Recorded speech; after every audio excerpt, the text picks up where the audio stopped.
Hello everybody, my name is Kara, and today I'm going to talk about my reading plans for the first part of July. Now I say first half of July because in the second half of the month I actually have a really exciting project that is coming up. You guys will see a video about that on Tuesday, I think, so stay tuned for that. But as usual, I have a bunch of readathons that I'm going to be participating in, like during the summer, specifically during the next few weeks, and I wanted to share them with you because a couple of them are ones that I think a lot of people might be into, but who, like, I didn't hear about them until recently, so I want to share the love. So I have an absurdly high number of books here as per usual, but I have managed to like stack challenges. So I'm doing, I think, 3 readathons, and I think every book counts for at least 2 of the challenges across readathons, and sometimes for all 3 readathons, so that's pretty exciting. The ones that I'm going to be talking about, I will have all the information in the description box, but that is the Mermaid Readathon, which is different from the Twitter Mermaidathon one. The D&D Readathon, which is like you kind of build your Dungeons & Dragons character, which, by the way, they say that you don't have to be a Dungeons & Dragons expert or even have played it ever, which is great because I've never played it,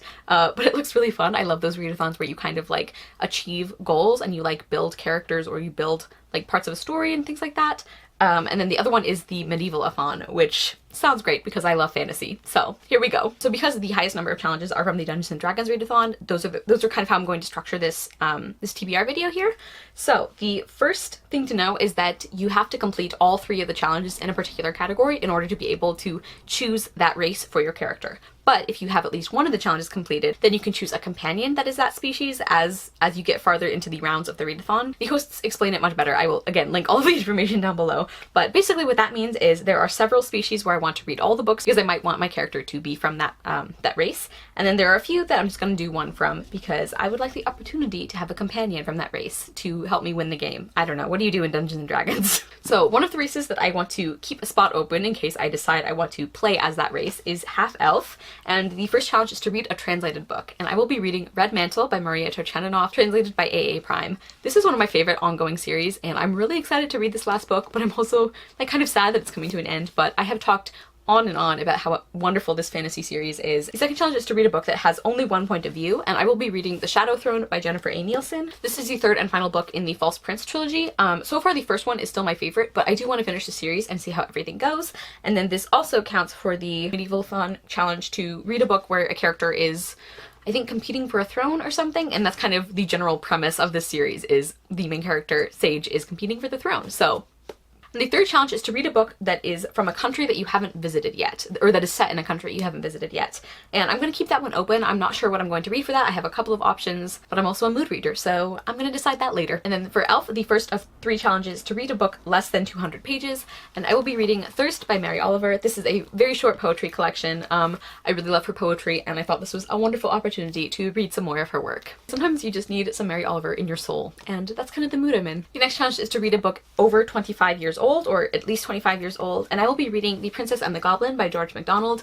This is quite yellow. I've had this book since I was really, really little. I actually got it at the same time I got that copy of The Secret Garden that I have shown before. And this is interesting because would actually be a reread for me. I read this when I was little and I really didn't like it. But my friend Giselle picked this as part of our 5-star TBR exchange, and she had a very similar experience where she read it when she was really young and hated it, and then when she read it again as an adult, she loved it and it's one of her favorites. So I'm hoping that happens for me as well. Next is to read a book that has a non-human character, and I will be reading Frog Kisser by Garth Nix. This is a Princess and the Frog retelling, and now we're getting into my Mermaid challenges. I think this one counts for a book about a transformation and a retelling, and because this is a Frog Prince retelling, I think it covers both of those. And this is also on the 25 retellings that I want to read in 2019, that challenge that I'm doing. I'm kind of getting to the point in the year where I'm like, I should be farther along in all these year-long goals, so that's why this is here. And then for Gnome, the first challenge is to read a book with a bright cover, and I will be reading A Sprinkle of Spirits, which is the 2nd Love Sugar Magic book by Ana Mariano.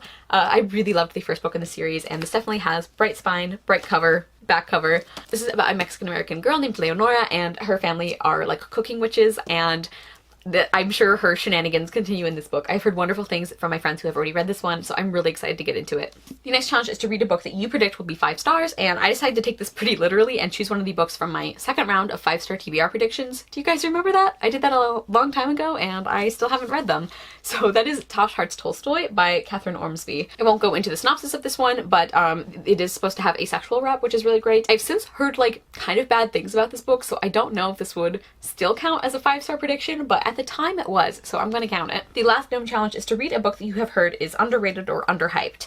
And for that one, I think I'm going to read Duel of Fire by Jordan Rivet. This is the first book in the Steel and Fire series, and I actually got this as a birthday present from my friend Katie. You have, if you've seen my book haul for that, you have already seen this book, but my friend Kelly actually really enjoys this series, so I've heard from her that it's really good. And this book is also an independently published book, so I think by nature those tend to be underhyped, but yeah, I'm really looking forward to reading this. And this also counts for the Medieval-A-Thon sword prompt because there is something pointy on the cover, and it is in fact an actual sword.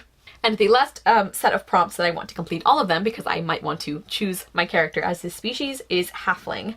And the first one is to read a book that has less than 500 Goodreads reviews. This was actually a lot trickier than I thought it would be, so I ended up going with an ARC because the book hasn't come out yet, so of course there's not that many reviews.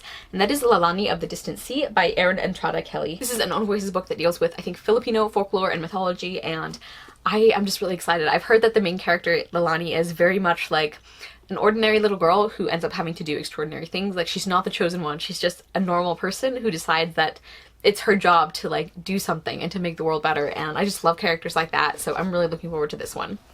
It doesn't come out until September, but I've been really excited about reading it, so I might still read it for this readathon. Next is to read a book with multiple points of view, and for that one I will be reading Quintana of Carin by Melina Marchetta, or Marchetta, I'm still not sure how to say her last name. This is the third and final book in the Luminter Chronicles series, which I have really been enjoying, but they're very emotional experiences, so I think that's why I haven't read this one yet, even though I love the series. But this does have multiple points of view, I think. I'm actually, now that I think about it, this is probably like a third person book, which I tend to like better than first person, but I think it still counts because it's third person limited, I'm pretty sure. So like we do follow different characters, even though it's kind of like a third person narrator, if that makes sense. So yeah, excited about this. I'm probably gonna cry my eyes out, so it'll be a good time. And the last halfling challenge is to read a book that has a different point of view or perspective than you do. So somebody from like a different background, which could also count as an own voices book, which this is, and that is Trail of Lightning by Rebecca Roanhorse. This was super popular when it came out last year, I think last year. This is an urban fantasy that is inspired by Navajo folklore and mythology, and I have just heard wonderful things about this. I don't read a lot of urban fantasy, but I think this one's going to be good. So now to run through the last few challenges, these are ones where I've just picked one from each species that I don't think I want my character to be from, but it would be handy to have one of these characters along. For Dwarf, there's one of the challenges to read a book that has foil on the cover, and I will be going with The House with Chicken Legs by Sophie Anderson, illustrated by Elisa Paganelli, and the cover illustration is by Melissa Castrillon. I have heard wonderful things about this book. It's kind of inspired by Baba Yaga folklore, Russian folklore, and I think this is going to be a really lovely book with a really good balance of like sweetness and kind of darkness or depth, which is one of the things I love about middle grade, so I'm excited for this. Oh, and this also counts for the Medieval-A-Thon, one of the armor challenges, because it is a book that has something shiny on the cover. For the half-orc, the challenge that I picked is a book that is not pristine, like it's not in pristine condition, which I think is a really cool challenge. So I'll be reading a book I got from the used bookstore, and that is Archangel by Sharon Shin. This is the first book in a series, and I think it's one of those series that's like on the border between science fiction and fantasy, but I've heard really good things about these books. Sharon Shin is a very popular fantasy author, so I think I'm going to enjoy these. And this is also like very character focused. I think it's primarily about these two main characters and their relationship, and I tend to like really character driven science fiction, so I have high hopes for this one. The challenge I chose for human is to read an own voices book, and I have lots that I could pick from for that, but the one that I hope to get to, I think, is We Hunt the Flame by Hafsa Faisal. This is an own voices Muslim fantasy, and I've just been hyped about this book for what feels like forever, so now that I finally have it in my hands, I really want to read it. The challenge I chose for Tiefling is to read a recommendation from someone that you trust, I guess, and I'm going to read Heartless by Marissa Meyer. This is another book that is on that retellings that I want to read. I have owned this book for so long. It's probably one of the books I've had on my physical TBR for the longest, and I just haven't gotten to it because I tend to hear very negative things about it. But my friend Kier from Kier the Scrivener, she really enjoyed this book. Both of us like Marissa Meyer, and Kier gave this a very positive review. I think she gave it like 4 stars, which is incredibly high for her, for what she rates books. So I am hopeful about this. And the last prompt that I chose is from Dragonborn, and that is a book that involves dragons, which also doubles up for the helmet prompt for the Medieval-A-Thon, because that one is to read a book that has a dragon on the cover. And that is Wings of Fire, The Dragonette Prophecy by Tui T. Sutherland. I have heard really good things about this series. I know Jordan from the Jordan Journals really loves it, and I think, so this book, all of the characters in the book are dragons, and I think we follow like a group of young dragons who maybe have to Do they like go to battle or stop a war or something? I don't know what goes on. There's a prophecy involved. I think this is going to be really fun. Okay, everybody, so that is my truly ridiculous number of books that I might get to in the first part of July. As with all of my readathon, like TBRs or reading challenges or reading plans, I don't necessarily think I'm going to get to all of them, but I like having ways to focus my reading by like choosing particular challenges, especially because right now a lot of my books are actually packed away, so it's really nice to have prompts to use instead of just trying to think of something I'm in the mood to read and then hoping that it is accessible to me. So anyway, let me know if you guys are participating in any of these challenges, and again, stay tuned for the rest of my July reading plans, which is related to that really exciting project. So yeah, stay tuned for that. But thank you guys so much for watching. I will see you soon with another video, and I hope you love the next book you read. Bye!